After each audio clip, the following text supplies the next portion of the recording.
नमस्कार दोस्तों। जैसा कि आप जानते हो, हमने आपके पढ़ाने के लिए ओनो स्टडी एक प्लेटफॉर्म तैयार किया है। यहाँ आपके लिए free of cost video provide की जाएंगी। एजुकेशन से संबंधित जो भी वीडियो हैं वो आपके लिए यहाँ ओनो स्टडी पर आएंगे। इसी के साथ साथ हमने एक ऑफलाइन सेटअप शुरू किया है, Chanakya coaching Mathura, Chanakya institute for career solution. याद रखना, ये जो चाणक्य कोचिंग है आपके मथुरा में है। अगर कोई भी बच्चा ऑफलाइन क्लास लेना चाहता हो तो हमारे चाणक्य इंस्टीट्यूट में आ सकता है। इसके लिए ऊपर यहाँ 2 नंबर दिए हुए हैं, आप हमें कांटेक्ट कर सकते हैं। दूसरा, हमारा जो कैंपस है फुल्ली एसी कैंपस है। आप पढ़ने आओगे तो किसी प्रकार की कोई भी परेशानी नहीं होगी, आराम से कंफर्टेबल में आप यहाँ पढ़ाई कर सकते हो। तो आइए देखो, हमारे यहाँ पर यूपी पुलिस का बैच स्टार्ट है वर्तमान में, रेलवे का। और रेलवे का तो देखो आपको पता है, यहाँ ऑनलाइन स्टडी ओनो स्टडी पर हम आपके लिए प्रीवियस ईयर पेपर कराएंगे। तो आज या कल से मेरे सर से बात हो गई है, आज या कल से ये जो पेपर हैं आपके स्टार्ट हो जाएंगे। देखो, UP triple SC, C TET और टेट का बैच भी आने वाला है कुछ ही समय में। एनडीए का बैच स्टार्ट हो गया है 2 बजे से। जो जुड़ना चाहता है हमें कांटेक्ट कर सकता है। नेवी और एयरफोर्स दोनों के बैच प्रेजेंट में चल रहे हैं आपके कोचिंग में। देखो, एसएससी का स्पेशल बैच है जो सुबह 8 बजे से स्टार्ट है और 12 बजे इसका टाइम है लास्ट। तो आइए चलते हैं। देखो, यहाँ पर आपके लिए बता दूं मैं, ऋषभ सर मैथ पढ़ाएंगे, जो कि उनके लिए देखो काफ़ी साल से पढ़ा रहे हैं, यहाँ पर अच्छा खासा एक्सपीरियंस रखते हैं। हेमंत सर जीएस पढ़ाएंगे, तिवारी सर रीजनिंग पढ़ाएंगे। इधर हम योगी सर आपको हिंदी और प्लस सीए मतलब करंट अफेयर पढ़ाएंगे। इंग्लिश के लिए हमारे साथ हैं शिवा सर, जो कि संस्थान के डायरेक्टर फाउंडर हैं। आगे चलते हैं। देखो,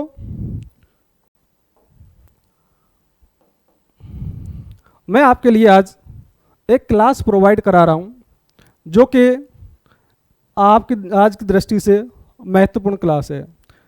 आपको पता है, देखो, राष्ट्रीय ध्वज और राष्ट्रीय ध्वज के बारे में सभी को जानना जरूरी है। तो देखो, आज की क्लास होगी, अगर आपको अच्छा लगे तो देखना और अच्छा ना लगे तो एज यू विश, आपकी मर्जी है। तो आज मैंने एक टॉपिक लिया है, छोटा सा टॉपिक है। तो देखो, छोटा सा टॉपिक है और ये है आपका राष्ट्रीय ध्वज। मैं आपके लिए राष्ट्रीय ध्वज से संबंधित परीक्षा में जितने बार क्वेश्चन आते हैं वो सभी आपके लिए मैं प्रोवाइड कराऊंगा। तो जितने बार क्वेश्चन बनते हैं राष्ट्रीय ध्वज से, वो थोड़ी देर में आपके सामने होंगे। इधर राष्ट्रीय ध्वज के साथ साथ मैं कुछ विश्व के बारे में आपके लिए बताने वाला हूँ। तो विश्व से संबंधित जो भी राष्ट्रीय ध्वज से संबंधित और विश्व से संबंधित झंडों से संबंधित जो भी क्वेश्चन है वो आपके सामने आने वाले हैं। तो आइए स्टार्ट करते हैं अपनी क्लासेस। तो आज का मेरा टॉपिक है राष्ट्रीय ध्वज, नेशनल फ्लैग। तो आपको पता होना चाहिए राष्ट्रीय ध्वज के बारे में।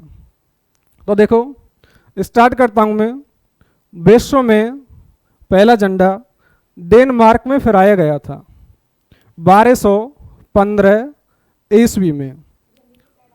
देखो, विश्व में पहला झंडा 1215 में फहराया गया था डेनमार्क में। और झंडों का अध्ययन वैक्सियोलॉजी कहलाता है।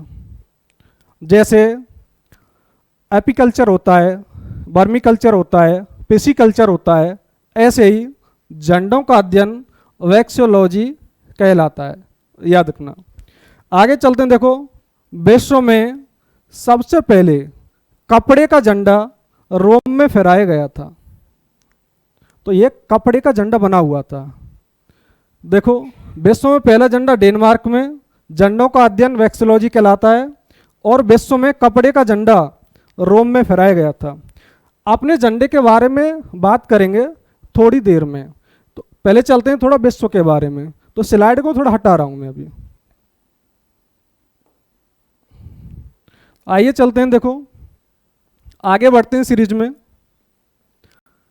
एक सेकंड, ये हो जाता है कभी कभी। रेड ठीक रहेगा। तो देखो यहां पर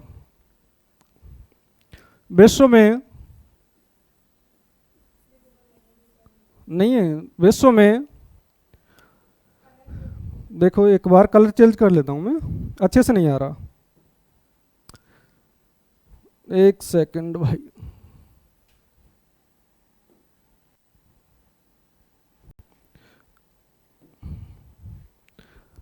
देखो विश्व में तिरंगा झंडा, विश्व में तिरंगा झंडा पहली बार नीदरलैंड में फहराया गया था। नीदरलैंड 1572 ईस्वी। आप कहोगे सर तिरंगा झंडा, तो याद रखना दोस्तों, ये हमारे देश का झंडा नहीं है। नीदरलैंड में एक तिरंगा झंडा फहराया गया था। तिरंगा झंडा से मतलब होता है 3 रंगों का झंडा। कोई भी 3 रंग हो सकते हैं, हरा, पीला, लाल, गुलाबी, जो भी कलर हैं। तो याद रखना 3 रंग का झंडा सबसे पहले नीदरलैंड में फहराया गया था 1572 ईस्वी में। आगे चलते हैं, देखो आपके लिए बता दूं, एक ऐसा देश है जिसके राष्ट्र ध्वज पर AK-47 का चिन्ह छपा हुआ है। और AK-47 आप बखूबी जानते हो, AK-47 एक राइफल होती है। तो डराने के लिए किसी देश ने अपने राष्ट्र ध्वज पर AK-47 भी छपा रखा है। तो ऐसा कौन सा देश है? देखो दक्षिण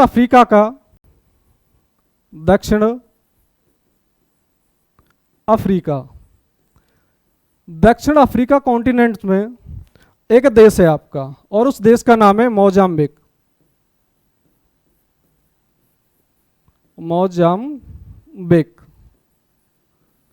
तो मोजाम्बिक देश के राष्ट्रीय ध्वज पर AK-47 छपा हुआ है।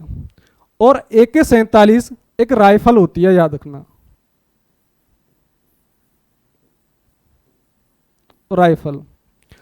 याद रखना मेरे प्यारे दोस्तों, AK-47 की खोज मिखाइल गारसेनिकोव ने की। मिखाइल गारसेनिकोव।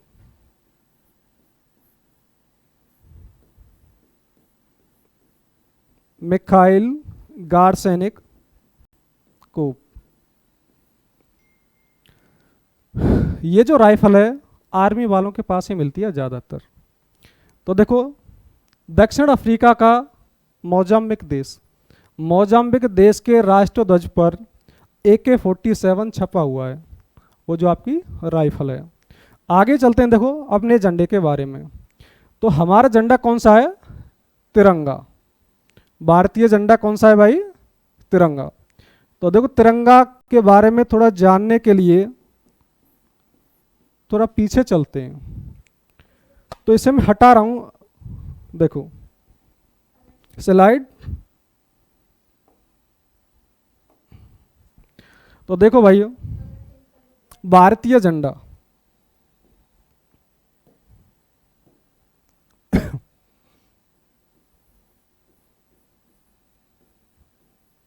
भारतीय झंडों के बारे में, भारतीय झंडों के बारे में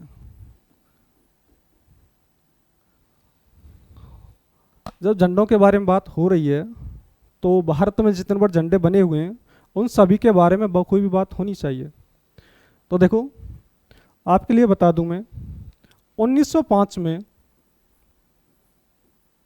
1905 में सिस्टर निवेदिका ने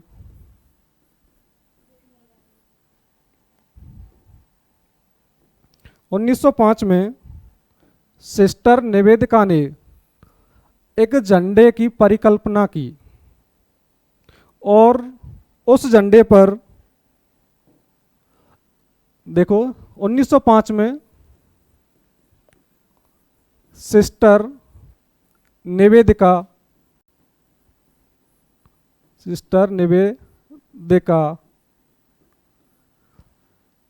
1905 में सिस्टर निवेदिका ने एक झंडे की परिकल्पना की। तो पूछा जा सकता है सिस्टर निवेदिका के झंडे पर वो कौन से दो चिन्ह बने हुए थे। तो पहला चिन्ह है आपका कमल का फूल, कमल का फूल, और जो दूसरा चिन्ह है कमल का फूल, और ये जो दूसरा चिन्ह है वो है आपका वज्र। याद रखना ये वही वज्र है जो इंद्र के पास पाया जाता है। याद करो महर्षि दधीच की हड्डियों का बना हुआ वज्र था। महर्षि दधीच ने अपने प्राण न्यौछावर कर एक वज्र बनाया, तपोबल से एक वज्र बनाया था और उस वज्र को इंद्र के लिए भेंट किया था। तो सिस्टर निवेदिका के झंडे पर दो चिन्ह बने हुए थे, नंबर 1 कमल का फूल और नंबर 2 वज्र। अब देखो ये जो सिस्टर निवेदिका हैं आपके लिए बता दूं, ये आयरलैंड की रहने वाली थी और स्वामी विवेकानंद की शिष्या हुई हैं। आयरलैंड,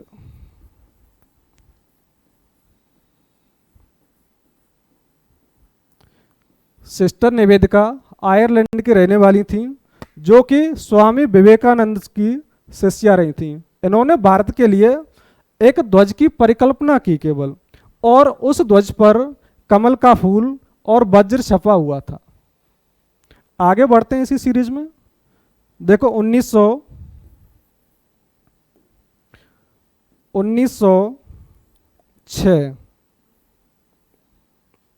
1905 के बाद 1906 और 1906 में सचिंद्र नाथ बोस आए। सचिंद्र नाथ बोस,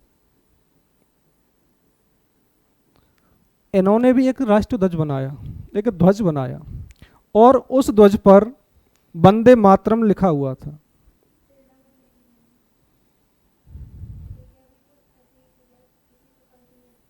उस ध्वज पर वंदे मातरम लिखा हुआ था।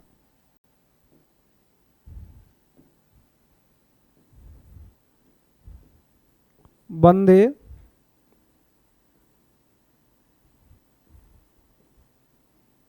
एक सेकंड,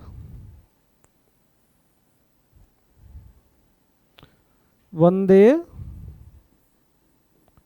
मातरम। तो देखो आपके लिए दो ध्वज बता दी मैंने, 1905 का और 1906 का। 1905 में सिस्टर निवेदिका ने एक ध्वज की परिकल्पना की जिनके ध्वज पर कमल का फूल और वज्र छपा हुआ था। 1906 में सचिंद्र नाथ बोस ने एक ध्वज बनाया, इनके ध्वज पर वंदे मातरम लिखा हुआ था। आगे चलते हैं। देखो 1907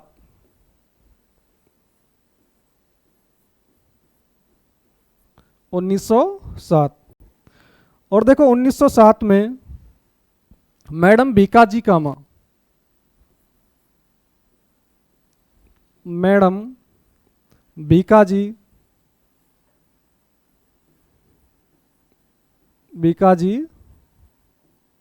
कामा, यहां से क्वेश्चन बनता है। एक बार क्वेश्चन पूछा गया था, तो देखो पूछा जाता है वो कौन सी भारतीय पहली महिला थी जिन्होंने किसी अंतर्राष्ट्रीय संस्था में झंडा फहराया था। तो याद रखना 1907 में मैडम भीकाजी कामा ने भारत से अलग किसी अंतर्राष्ट्रीय संस्था में, मतलब किसी दूसरे देश में भारतीय ध्वज फहराया था। आगे चलते हैं। देखो अपने झंडे के बारे में, बात तो अपने झंडे की हो रही है लेकिन थोड़ा बता दिया। अब चलते हैं सीधे मुद्दे की बात पर, यहाँ से आपके डायरेक्टली क्वेश्चन बनते हैं। तो देखते हैं, देखो 1921 1921 में जब विजयवाड़ा अधिवेशन हो रहा था, गांधी जी का विजयवाड़ा अधिवेशन, तो इस अधिवेशन में गांधी जी के साथ इनके सहपाठी एक पिंगाली वेंकैया जी आए थे। और याद रखना, पूछा जाता है, गांधी जी ने पिंगाली वेंकैया जी से कहा था कि वेंकैया जी आप भारत के लिए एक राष्ट्रीय ध्वज के डिज़ाइन तैयार करो। तो पूछा जाता है भारतीय ध्वज है जो तिरंगा है, उसका राष्ट्रीय ध्वज किसने तैयार किया था, राष्ट्रीय ध्वज का जो डिज़ाइन था वो किस व्यक्ति ने तैयार किया। तो देखो 1921 में महात्मा गांधी जी ने और पिंगाली वेंकैया जी से कहा था कि हमारा भी एक राष्ट्रीय ध्वज होना चाहिए और उसके लिए आप एक डिज़ाइन तैयार करो। तो देखो अपना जो राष्ट्रीय ध्वज है,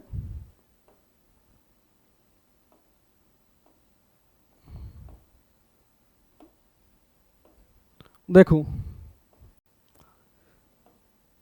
अरे ये वाला, तो पिंगाली वेंकैया जी ने हमारे राष्ट्रीय ध्वज का डिजाइन तैयार किया था, जो कि इस प्रकार है। सबसे ऊपर केसरिया रंग होता है, बीच में सफ़ेद रंग होता है और नीचे हरा रंग होता है। याद रखना मेरे प्यारे दोस्तों, ये जो चक्र दिख रहा है, इस चक्र से पहले राष्ट्रीय ध्वज में चरखा था, जो कि गांधी जी का चरखा स्वाभिमान का प्रतीक हुआ है। और इनके बारे में थोड़ा सा बता दूं आपके लिए। देखो ये जो कलर है, केसरिया कलर सबसे ऊपर होता है और सबसे नीचे हरा कलर होता है। याद रखना, हरियाली नीचे होती है, जो घास उगती है वो ज़मीन पर उगती है। तो आप कभी गलती मत करना, जो हरा रंग होता है वो नीचे होता है और केसरिया रंग हमेशा ऊपर होता है, मध्य में सफ़ेद रंग होता है। तो देखो भाइयों, ये जो केसरिया रंग है ये बलिदान का प्रतीक होता है, साहस और बलिदान का प्रतीक। मध्य का जो रंग है सफ़ेद रंग, ये शांति का प्रतीक होता है। और नीचे वाला जो रंग है हरा रंग, ये खुशहाली स्मृति का प्रतीक होता है। बीच में एक चक्र है, दिख रहा है, चक्र का रंग हल्का नीला है। ये जो चक्र है हल्का नीला बना हुआ है। इस चक्र में 24 तीलियां होती हैं। देखो इस हटा रहा हूं मैं, इस बार लिखना अच्छी बात नहीं है, राष्ट्र ध्वज पर अलग से बता रहा हूं मैं। एक सेकंड, कहाँ गया?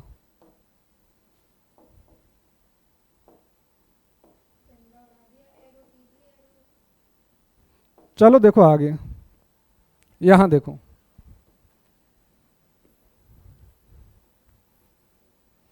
तो आपके लिए बता दूं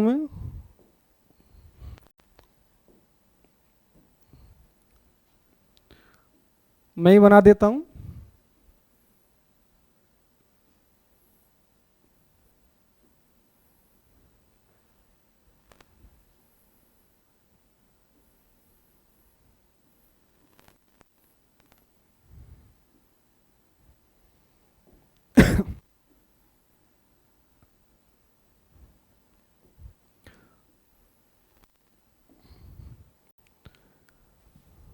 तो देखो अभी जो मैंने आपके लिए बताया, सबसे ऊपर केसरिया, मध्य में सफ़ेद और सबसे नीचे होता है हरा रंग, जैसा कि आपके लिए मैं दिखाने वाला हूँ। ऊपर है केसरिया,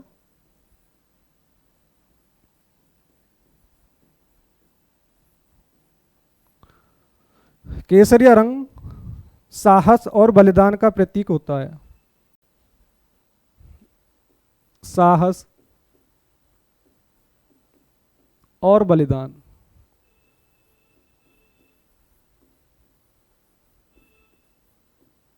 याद रखना। सबसे ऊपर केसरिया रंग है जो साहस और बलिदान का प्रतीक होता है। मध्य में सफ़ेद रंग होता है, तो सफ़ेद तो है ही पहले से, तो देखो, और यह सफ़ेद रंग शांति का प्रतीक होता है, शांति का प्रतीक।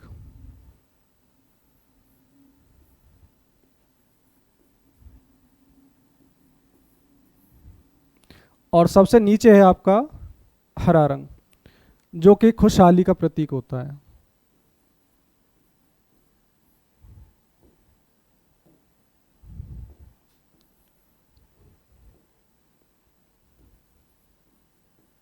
हरा, और हरा रंग खुशहाली का प्रतीक।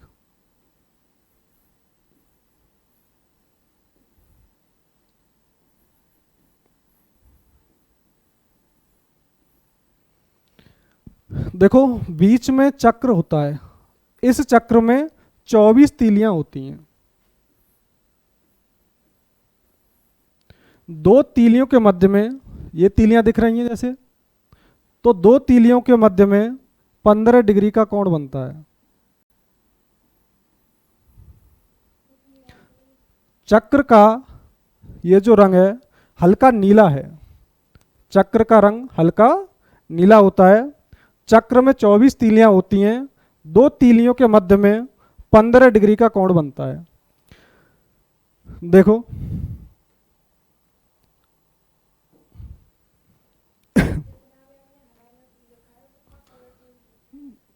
देखो ये जो दिख नहीं रहा है, दोबारा से आपके लिए बता रहा हूं थोड़ा। ये चक्र होता है, चक्र में 24 तीलियां होती हैं,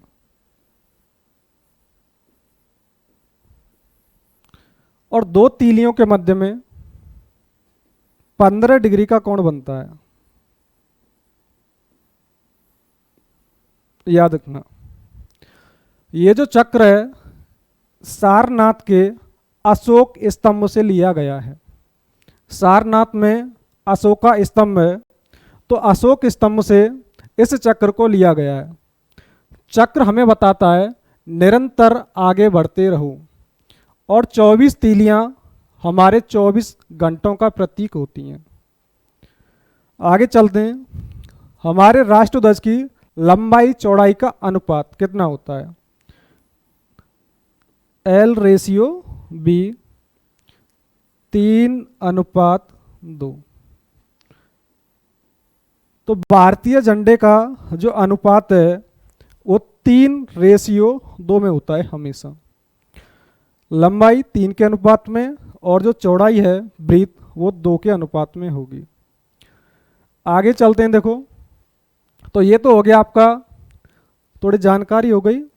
24 तीलियां होती हैं, दो तीलियों के मध्य में 15 डिग्री का कोण बनता है। लंबाई चौड़ाई का अनुपात 3:2 होता है। अब इसी क्रम में थोड़ा आगे बढ़ते हैं। देखो आपके लिए मैं बता दूं, भारत किसी से भी पीछे नहीं रहा है कभी। भारत ने 2008 में, याद करो, भारत ने 2008 में चंद्रमा पर झंडा फहराया था, और ऐसा करने वाला भारत विश्व का चौथे नंबर का देश बना था। -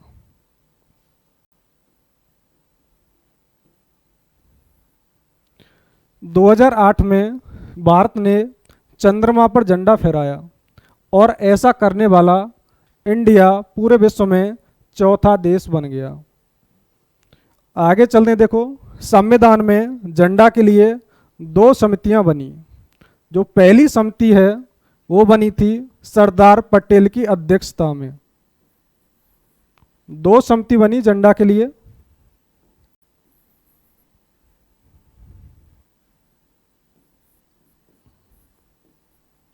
समिति, और पहली समिति देखो, पहली समिति सरदार पटेल की अध्यक्षता में बनी। सरदार पटेल। दूसरी समिति डॉक्टर राजेंद्र प्रसाद की अध्यक्षता में बनी। डॉक्टर राजेंद्र प्रसाद।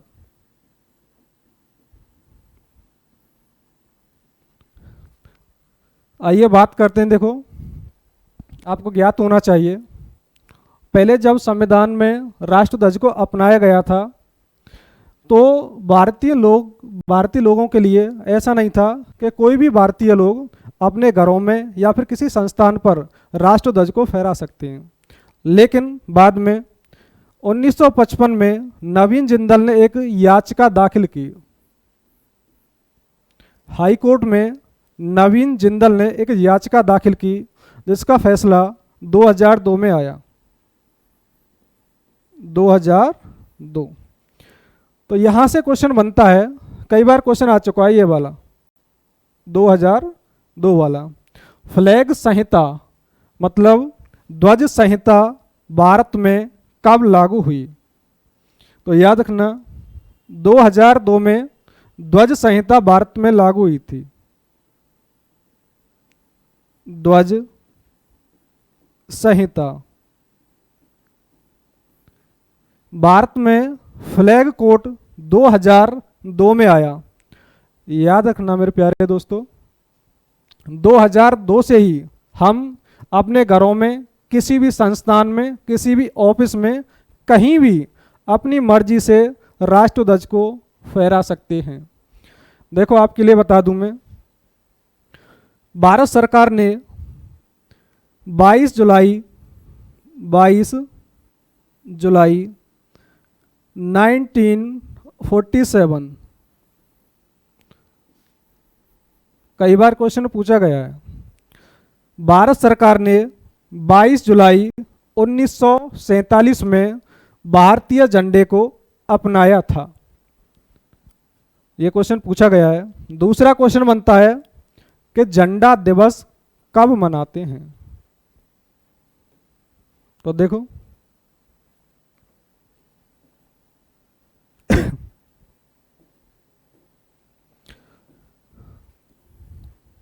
तो प्यारे स्टूडेंट्स, ये क्वेश्चन भी कई बार पूछा गया है।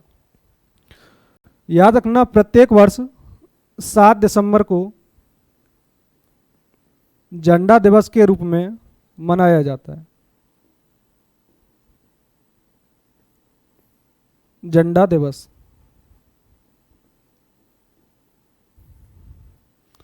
दोनों क्वेश्चन कई बार आ चुके हैं, बता रहा हूं, बार बार बता रहा हूं मैं आपके लिए। 22 जुलाई 1947 को भारतीय झंडे को भारत सरकार ने अपनाया। दूसरा क्वेश्चन बनता है कि झंडा दिवस कब मनाते हैं? पिछली बार यूपी पुलिस में पूछा गया था ये क्वेश्चन। प्रत्येक वर्ष 7 दिसंबर को झंडा दिवस के रूप में मनाया जाता है। देखो वर्तमान में बात करूं, अभी 3 से 4 दिन पहले आपको पता है एक अभियान चला था,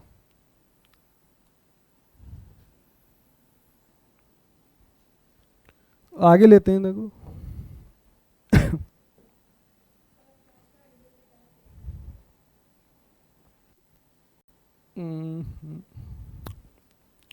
तो देखो अभी भारत ने 4 से 5 दिन पहले एक अभियान चलाया। आपको पता है अभी 15 अगस्त निकला है और इस 15 अगस्त पर भारत सरकार ने आज़ादी की 75वीं वर्षगांठ मनाई। इस आज़ादी की 75वीं वर्षगांठ के उपलक्ष्य में भारत सरकार ने एक अभियान चलाया और उस अभियान का नाम है हर घर तिरंगा। हर घर तिरंगा।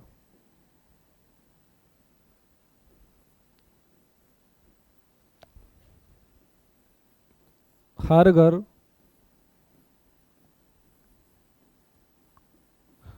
तिरंगा। तो क्वेश्चन बनता है यहां से, हर घर तिरंगा की शुरुआत कब से कब तक हुई? तो हर घर तिरंगा चलाया गया 13 अगस्त से लेकर 15 अगस्त। तो भारत में भारत सरकार ने आज़ादी का अमृत महोत्सव जो कि 75वीं वर्षगांठ मनाई गई है, इसी के परिप्रेक्ष्य में भारत में एक अभियान चला है हर घर तिरंगा। तो 13 अगस्त से लेकर 15 अगस्त तक भारत के प्रत्येक घर में झंडा फहराया गया है। तो ये आपको जानकारी समझ में आई होगी। आई होप, आशा करता हूँ मैं। कि जितना पढ़ाया गया है वो आपकी समझ में आ गया होगा। तो ऐसी प्रकार से और वीडियो देखने के लिए आप हमारे साथ जुड़े रहें, और अगर आपको हमारा कंटेंट पसंद आया है तो इस चैनल को लाइक और सब्सक्राइब करें। धन्यवाद।